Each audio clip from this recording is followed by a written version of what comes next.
Shalom saudari semua, kita mulai lagi pendalaman Alkitab kita dan minggu ini kita belajar tentang pola Tuhan atau God's pattern, saudara.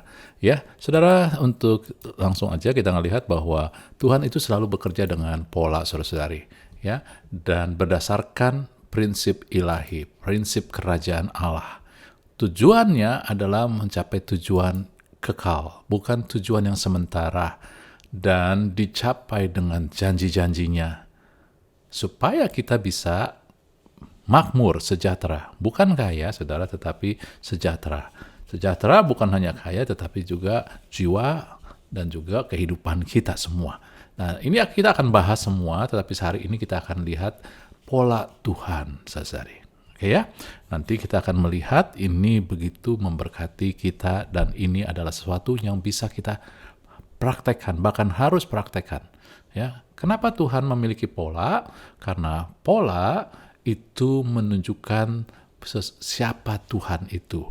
Pertama, pola itu menunjukkan bahwa Tuhan itu adalah Allah yang tertib, Allah yang teratur. Di dalam Kejadian 1 ayat 2-4 dikatakan bumi belum berbentuk, kacau balau.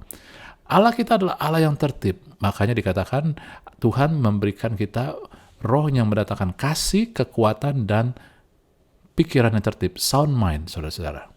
Ya, tertib. Apa maksudnya tertib di sini? Saya percaya begini, saudara, bentuknya. Ketika itu belum terbentuk, kacau balau, lalu Tuhan menciptakan terang, ya kan? Di sini ringkasnya aja, Anda baca secara detailnya nanti, tapi Tuhan menjadikan terang. Terang ini bukan matahari, karena matahari belum dijadikan saat itu diciptakan. Nah, saya percaya ini adalah tentang peraturan, hukum fisika, mekanika, matematik, astrofisika, semua. Ketika kacau balau itu nggak ada aturan, nggak ada hukum, saudara-saudari. Nah, inilah yang harus juga orang percaya sadari. Allah kita adalah Allah yang tertib, artinya Allah yang mengikuti aturan, Allah yang mengikuti hukum. Oleh sebab itulah Tuhan kita, pola Tuhan kita adalah salah satunya adalah pola Allah yang tertib, Allah yang mengikuti hukum. Maka kita diberikan pola, kita juga diundang, disuruh untuk mengikuti. Karena ada pola kita bisa ikutin. Orang percaya harus menjadi orang-orang yang mengikuti hukum, peraturan, saudara-saudari. Amin. Ya. Terus kemudian pola itu membuat sesuatu bisa dipahami.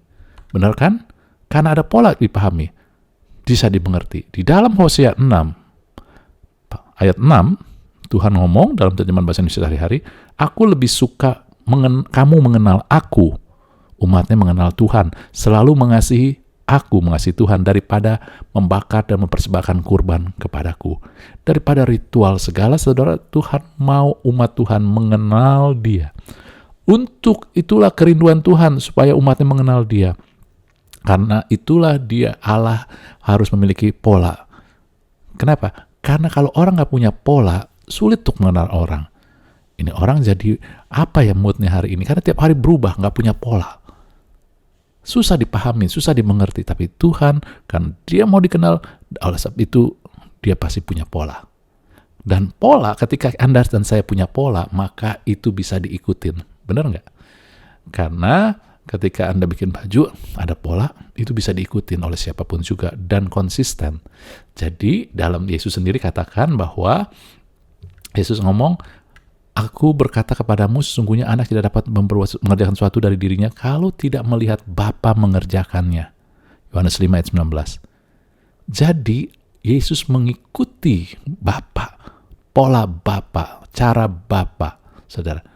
Dan sekarang kita bisa mengikuti Yesus, lewat firman, lewat juga cara Yesus menghadapi, saudara. Amin. Ini dia, pola ini. Dan karena Tuhan memiliki pola, maka segala sesuatu Dia nggak memaksakan, Dia ada order, ada ketertiban, nggak langsung main paksa. Dia mau umat Tuhan, umat kita ini umat yang mengerti, saudara-saudari, dan dapat mengikutinya. Oleh sebab itulah di dalam firman Tuhan dalam Galatia 4 ayat 4 dikatakan setelah genap waktunya maka Allah mengutus anaknya yaitu Yesus yang lahir dari seorang perempuan dan takluk kepada hukum Taurat untuk jadi juru selamat. Tetapi Tuhan adalah Allah yang tertib, Allah yang mau dimengerti, sehingga ketika dia nggak mau langsung kirim juru selamat, karena dari awal dia tahu manusia butuh juru selamat, tetapi dia nggak mau manusia itu dipaksakan. Dia adalah Allah yang tertib. Oleh sebab itulah selama 1500 tahun dia memberikan Taurat, memberikan cara untuk umat Tuhan bersekutu mendekat sama dia lewat pengorbanan-pengorbanan supaya kudus. Karena umat Tuhan sudah jatuh, saudara-saudari.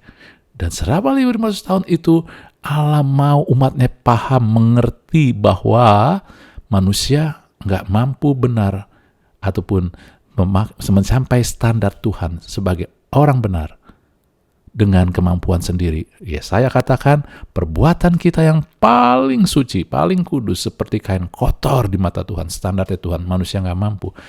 Tuhan kasih waktu, kasih izin 1500 tahun umat Tuhan jadi ngerti, memahami, sehingga akhirnya mereka tahu bahwa kita butuh juru selamat, saudari. Anda bisa ngerti bahwa kadang untuk menghargai kesehatan, karena Tuhan izinkan, bukan datang dari Tuhan, Tuhan izinkan kita mengalami kelemahan tubuh, sakit, baru kita menghargai makan sehat bagaimana. Benar nggak, saudara ya? Jadi ini juga Allah mau kita paham, mengerti tanpa dipaksakan. Dia nggak tiba-tiba Yesus datang karena kamu butuh juru selamat. Enggak, dia mau umatnya mengerti dia butuh karena nggak mampu. Maka inilah Allah kita. Ada polanya, saudara. Oke? Sehingga karena dia punya pola, maka segala sesuatu yang Yesus atur, Yesus lakukan, pasti ada tujuan. Termasuk dalam hidup kita. Banyak sekali hidup kita nggak ngerti. It's okay, tetapi pasti ada tujuan Tuhan. Karena dia Allah yang punya pola, nggak main-main, nggak iseng-iseng. Ya, dan pola itu untuk membuat kita dewasa, saudara. Ketika dikatakan supaya genap waktunya, maka Allah mengutus. Arti setelah mereka paham, mereka ngerti, ya, mereka dasar ngikutin. Ini dia genap waktunya. Genap waktunya ini bukannya tentang kairos aja, tetapi juga buat pengertian kita di saat ini adalah dewasa rohani dan mental, saudara-saudari. Anda melihat pola membuat kita mengenal Tuhan, cara dan kehendaknya, dan menjadikan kita dewasa. Orang yang dewasa adalah orang yang tertib, orang yang teratur, orang yang punya prinsip, dan orang yang bisa mengikuti teladan dan memberi teladan. Amin, saudara. Inilah Tuhan punya pola supaya kita bisa mengikuti dia, kita bisa jadi dewasa, kita bisa mengenal dia. Cara, kehendak, hatinya. Ya, dan di dalam pola ini yang terpenting ada dua, saudara. Pola keselamatan, karena manusia butuh diselamatkan. Maka kita ngelihat dulu pola keselamatan. Manusia ada 3 unsur. Roh, jiwa, dan tubuh. Ini ada di dalam 1 Tesalonika 5 ayat 23. Allah damai sejahtera menguduskan kamu seluruhnya sehingga roh, jiwa, tubuhmu terpelihara sempurna dan tak bercacat sampai kedatangan Yesus Tuhan kita. Jadi ada roh, jiwa, dan tubuh. Banyak orang gak sadar roh karena roh tidak bisa dirasakan dengan jiwa maupun tubuh. Mana yang lebih penting? Mazmur 73, 26 katakan, sekalipun dagingku, yaitu tubuh, dan hatiku, yaitu jiwa, habis lenyap, gunung batuku dan bagianku, tetaplah Allah. Allah adalah roh selama-lamanya. Jadi dia lebih mau roh daripada jiwa dan daging. Artinya roh lebih penting dari jiwa dan tubuh, saudara-saudari. Jadi prioritas selalu ada di roh. Dan karena ini prioritas, maka ketika Tuhan melaksanakan penyelamatan, keselamatan, makanya diselamatkan adalah roh kita. Ketika kita terima Yesus, maka roh kita diselamatkan. Dalam firman Tuhan 2 Korintus 5 ayat 17, siapa yang dalam Kristus, dia adalah ciptaan baru. Ciptaan baru ini adalah rohnya, saudara-saudari. Seketika roh itu, karena roh adalah prioritas. Amin. Lalu bagaimana jiwa? Dalam Yakobus diterangkan, salah satu di Yakobus, Petrus juga ada. Yakobus 1 ayat 21 katakan, buanglah segala sesuatu yang kotor dan kejahatan begitu banyak, terimalah dengan lemah lembut firman yang tertanam di hatimu yang berkuasa menyelamatkan jiwa. Ketika kita tanam firman, jiwa diselamatkan. Anda lihat, sekarang kita hidup di dunia adalah proses menanam firman. Ketika Anda nanam, baru benih, Anda harus sirami, Anda pupuk, Anda tunggu waktu, terus berkembang dan bertumbuh, berbuah. Jadi, ini adalah proses dan terus berlangsung jiwa kita diselamatkan saat ini. Tanam firman, saudara. Bukan hanya tahu, tapi tanam firman. Berakar, bertumbuh dalam firman. Kemudian, kapan tubuh kita diselamatkan? Ketika Yesus datang kedua kali dalam 1 Korintus 15. Anda silakan baca.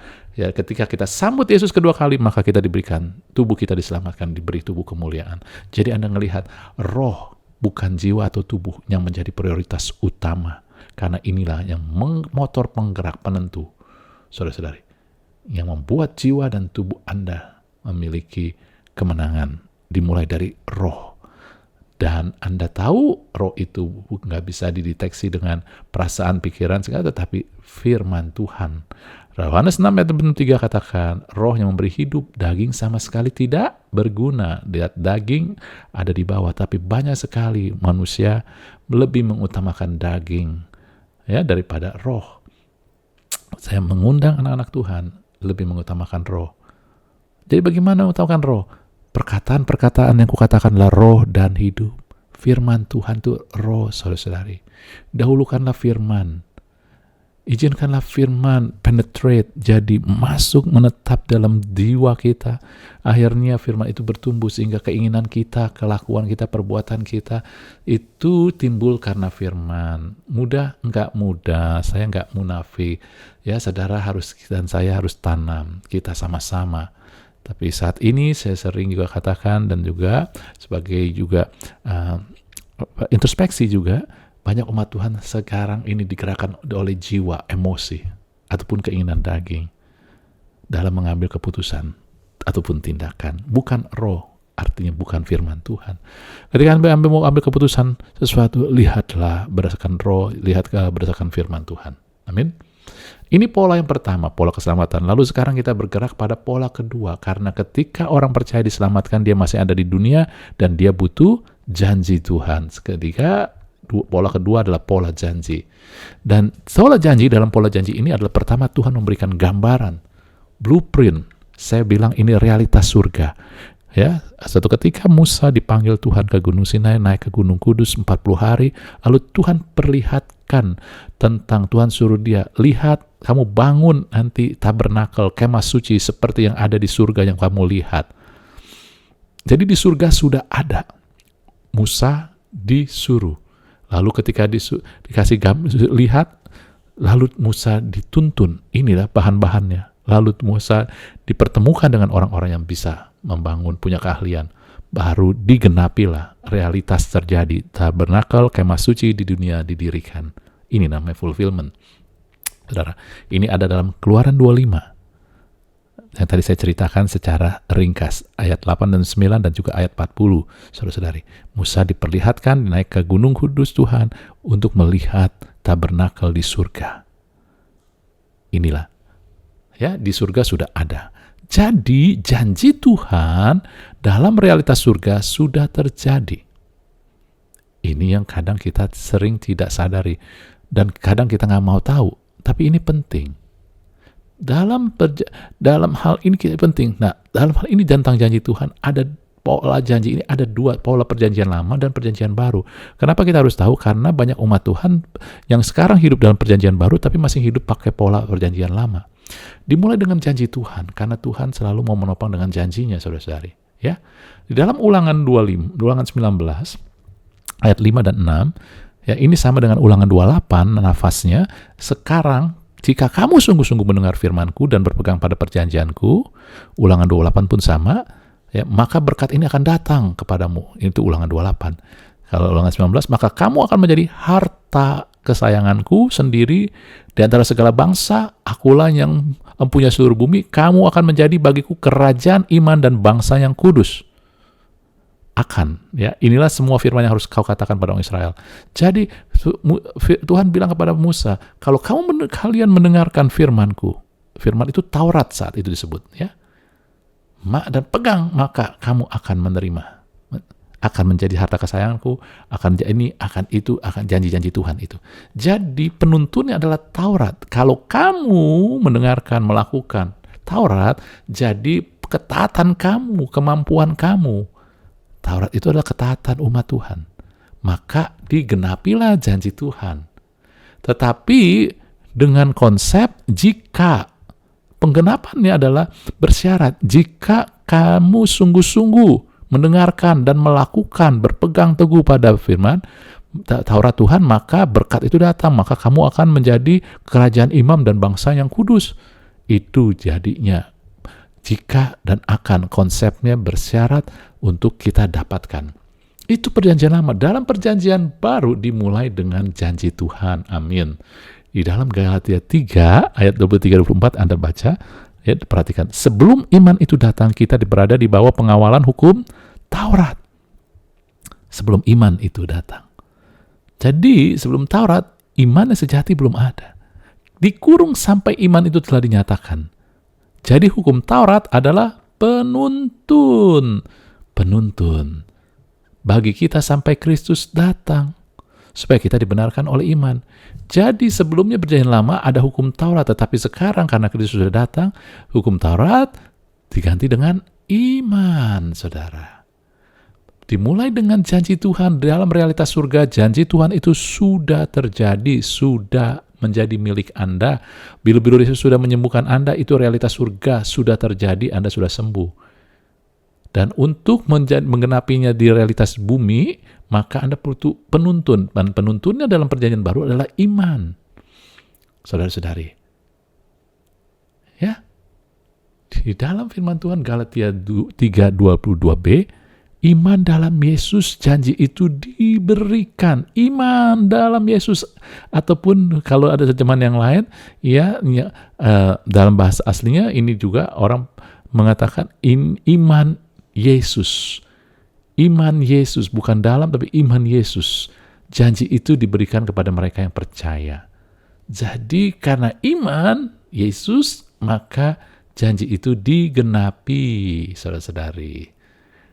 Dalam Efesus 1 ayat 3 dikatakan, terpujilah Bapa Tuhan kita Yesus Kristus, dalam Kristus telah mengaruniakan pada kita segala berkat rohani di surga. Artinya janji-janji yang tadi, saudara. Jadi penggenapan itu telah diberikan, saudara. Janji itu telah diberikan kepada Anda. Konsep pola pikir kita adalah mempertahankan. Maksudnya begini, kalau misalkan saya pakai tentang sakit penyakit, bilu-bilu Yesus sudah menyembuhkan Anda, artinya Anda sudah diberikan kesembuhan. Ketika tubuh mengatakan masih belum ada simptom, maka bukan Anda berusaha untuk mendapatkan kesembuhan, tetapi Anda percaya Anda sudah diberikan kesembuhan. Justru Anda harus mempertahankan kesembuhan itu dengan bisa mengacukan simptom itu. Bisa juga Anda katakan, simptom, engkau harus pergi karena aku sudah sembuh. Itu dia. Kenapa kita bisa sembuh? Karena Roma 5 ayat 19, ketaatan Yesus. Tadi juga sama, Galatia 3 ayat 22 juga dalam beberapa terjemahan dikatakan iman Yesus. Jadi ketaatan Yesus itu, saudari. Mungkin Anda kaget, tetapi ini adalah kebenaran. Anda ngelihat di sini, kalau tadi dalam perjanjian lama, supaya terjadi di muka bumi, realitas di bumi, janji Tuhan itu, maka Anda harus taat hukum umat. Tetapi di sini enggak. Dalam perjanjian baru, ketaatan Yesus, kita perlu iman, percaya dalam Yesus aja, maka digenapkan, Anda diberikan. Maka dalam perjanjian baru, Petrus ngomong begini, saudara-saudari. Ya, tadi dalam Ulangan 19, kalau kamu dengerin, lakukan sungguh-sungguh, kamu akan jadi milik kepunyaan Tuhan, menjadi kerajaan imam dan bangsa yang kudus. Tetapi Petrus ngomong gini, kamu telah ditebus, 1 Petrus 2, saudara. Kamu telah ditebus dengan darah yang mahal, udah jadi milik punya Tuhan. So, kemudian 1 Petrus 2 ayat 9, kamu itu bangsa yang kudus, imamat rajani, karena sudah ditebus Tuhan. Dulu bangsa yang kudus, imamat, kerajaan imamat, itu karena melakukan, kalau kita taat melakukan Taurat. Tapi sekarang karena iman, karya Yesus, maka kamu imamat rajani, bangsa yang kudus, umat kepunyaan Tuhan sendiri, untuk memberitakan, artinya untuk menyaksikan, untuk mengalami mujizat-mujizat perbuatan Tuhan yang besar dan ajaib, saudara. Ini dia. Dan sayangnya banyak anak-anak Tuhan, kita sekarang hidup dalam perjanjian baru tapi masih pakai pola perjanjian lama. Mungkin sebagian berkata, Pak, kalau gitu saya nggak perlu taat. Saudara, lain lagi. Anda baca Roma 6, ya. Nanti bukan hanya Roma 5, tapi Roma 6 Anda baca. Dan kalau Anda ikutin lagi nanti, mungkin minggu depan, tentang prinsip kerajaan Allah, salah satunya adalah kasih. Di dalam kasih tidak ada ketakutan. Jadi ketika kita mau taat melakukan firman Tuhan karena kasih, bukan karena takut dihukum. Perjanjian lama, takut dihukum. Kalau kamu nggak taat, maka kutuk datang. Anda nggak diberkatin. Takut kan? Tapi dalam perjanjian baru, nggak gitu. Tuhan nggak mau kita melakukan karena ketakutan. Tuhan mau kita melakukan karena kasih hubungan, saudara.